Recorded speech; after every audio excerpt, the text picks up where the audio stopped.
My name is Jon Acuff, and I write a blog called StuffChristiansLike.net. And I wrote a book called Stuff Christians Like. And the goal of both of those is to clear away the clutter of Christianity so that we can see the beauty of Christ. And the way that I do that, or the way that I try to do that, is with satire. And so I write about some of the funny things we do within church and faith and pop culture. Things like Jesus Jukes. A Jesus juke is a phrase I came up with to describe that moment when you're having a normal conversation and a friend tries to juke in some Jesus out of nowhere. I don't know if that's ever happened to you. It happens to me all the time on Twitter. I tweet at Jon Acuff, and so I like to write a ton of tweets. And I write things about weird things I experience. Like a few months ago, I was at the airport and there was a bodybuilder in the terminal next to me. And he laid down on the floor and started to do push-ups right there in the terminal. Now clearly I'm huge. I'm no stranger to a push-up, but I don't do them at the airport. I thought that was interesting, so I started to write about that. And people started to say funny things back to me.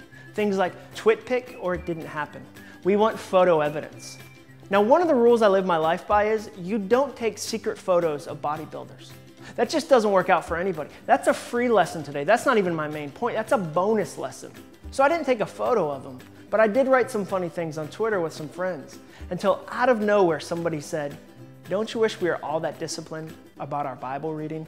Wah, wah. And that's what a Jesus juke is. It's the Christian version of the Debbie Downer moment. Or I went to a concert and I tweeted, "It is sold out, it is packed, there are so many people here." And somebody responded, "If we gave away free tickets to a Jesus concert, no one would come." Wah, wah. And what's a Jesus concert? I don't even know what that means. Is he in the band? Is he in that fishbowl we put drummers in? Because you know he'd play just the right amount of cowbell. He's Jesus. And I promise this happened to you on Super Bowl Sunday. If on Super Bowl Sunday your Facebook status message was, "I'm so excited about the big game tonight," one of your friends responded with, "Don't you wish we were all this excited about church on Sunday?" Wah, wah. And don't confuse a juke with a rebuke. A rebuke is done in love and causes change. A juke is done in pride and causes shame. They're very different things. And so that's the kind of stuff I like to write about, things I bump into. And sometimes I bump into unexpected lessons. Lessons about God, lessons about faith, lessons about trust. And sometimes I run into them at work, just in my normal life, in my day-to-day life. And that happened to me a few years ago when I worked at a stereo company. And it really challenged me about how I trust God or how I don't trust God. And it was a situation with the founder of the company. We made high-end headphones and home theater systems. And he used to get frustrated, the founder did, with people like me, writers. Because he'd say, our story, the story of what we do is like this soccer field. And it is huge. I want you to write about every part of it. We make music and art and connect people to emotions. But what would happen is that when he would describe that soccer field to his number 2 in command, the number 2 guy would get nervous about going over the boundaries and getting in trouble, so he'd draw the edge just a little smaller so there was some wiggle room. And when number 2 talked to number 3 at the company, she drew it a little smaller. And then 3 to 4 to 5 to 6 to 7. So by the time it got to me, I didn't get a soccer field, I got a postage stamp. And it's really hard to tell an amazing story inside of a postage stamp, isn't it? And sometimes that same exact thing happens to us in our own lives with God. When we don't trust him, when we don't trust him with our whole life, and we look at it, that soccer field of our life, because he wants to tell his story in every part of it. But we stand there and we say, whew, okay, God, let's talk about life. Let's talk about my friendships. You see, I don't want to be that weird guy that has to praise your name every time something good happens. Oh, praise sweet baby Jesus, we won homecoming. I don't want to be that Jesus guy at school. Like, I'm fine being that guy at church, but at school it's completely different. So I'm going to take my friendships off the table. Ooh, my dating relationships. That's a good one to ask for, God, that is. Here's the thing. I'm at that age in my life where I really just want to focus on hot people. Like attractive, super hot, like hot with 2 T's. That's where I want to focus. And I want to go ahead and do some things that I'll repent for in like my mid-20s. Like I'm going to go ahead and make some mistakes in high school and college, and then I'll catch up with you mid-20s, maybe early 30s. But for right now, I want to focus on hot. And we can pretend that's my mission field if you'd prefer that. Like maybe you're calling me to convert unsaved hot people with my dating prowess. I'll do that. I'll go to that mission field for you, God. And so we take our dating relationships off the table. Ooh, my hopes and dreams, God. That's a great one to ask for. Here's the thing though. what I'm gonna do after college. Will I go to the military? Will I get a job? Do I have the money for any of that stuff?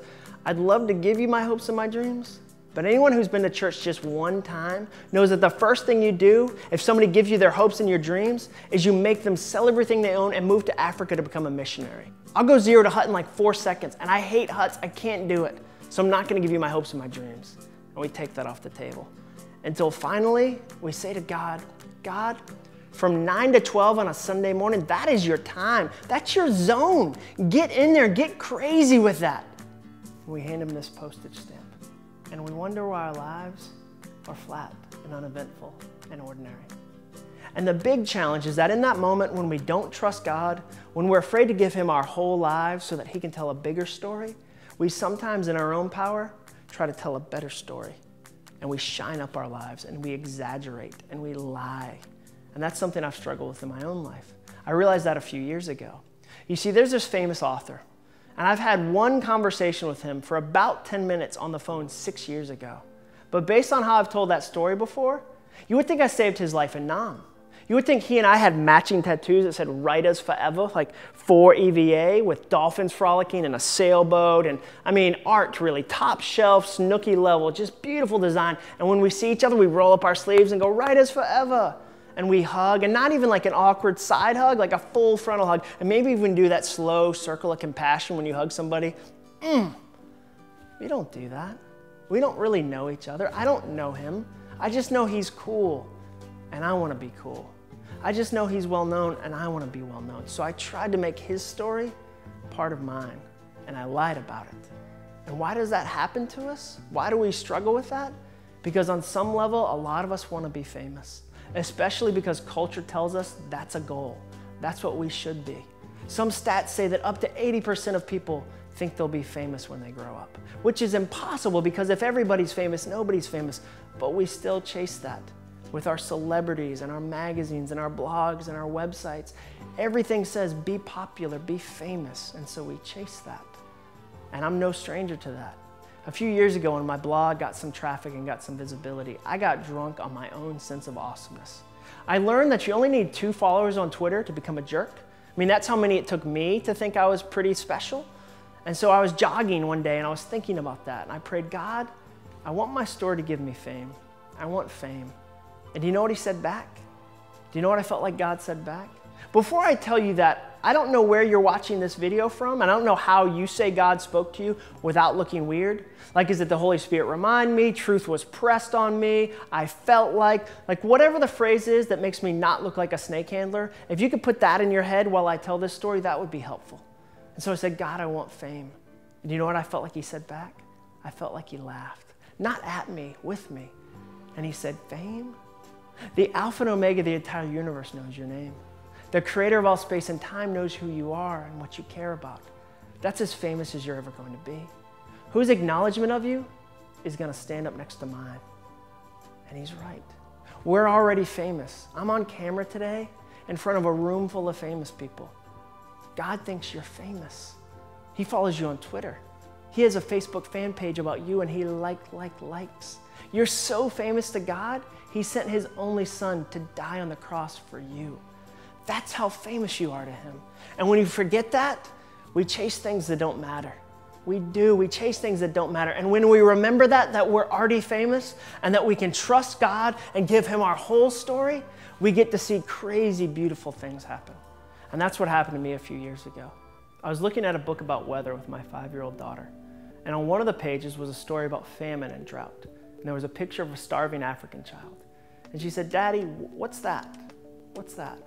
And I said, well, that little boy's starving to death. He doesn't have enough food to eat. And then she paused. And then with the biggest, bluest eyes looked up at me and said, well, that's pretend, right? That's not real, right? Because you see, a 5-year-old who grew up eating 3 meals a day can't fathom that other 5-year-olds don't have that same experience.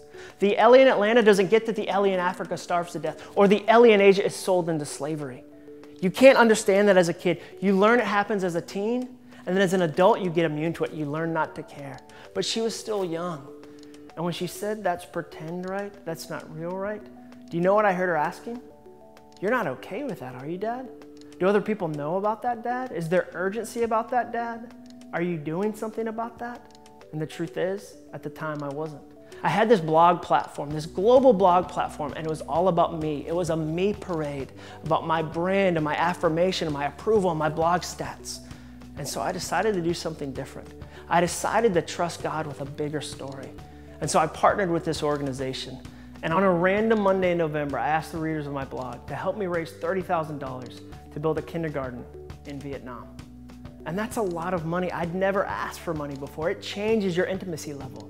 That's why when pastors preach about tithing, they always do the tithing disclaimer and say, I never normally talk about tithing except today.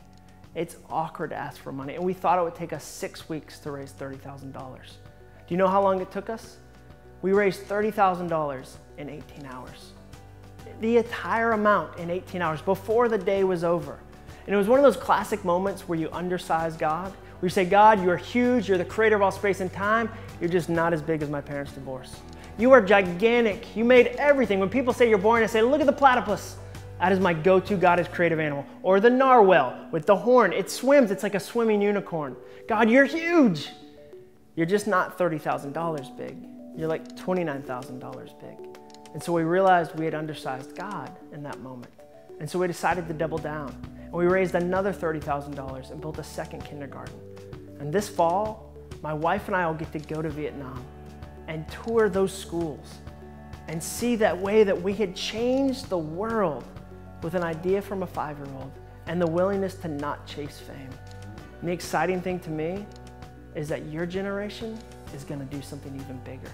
You're gonna go more places than I've gone. You're gonna have more connections and more relationships and have more potential to really dent the universe if you won't chase fame, if you'll trust God with your whole life and your whole story, if you know that He can be trusted and He can be loved and He can be given our whole stories and that we don't have to chase fame. Why? Because to God, you're already famous.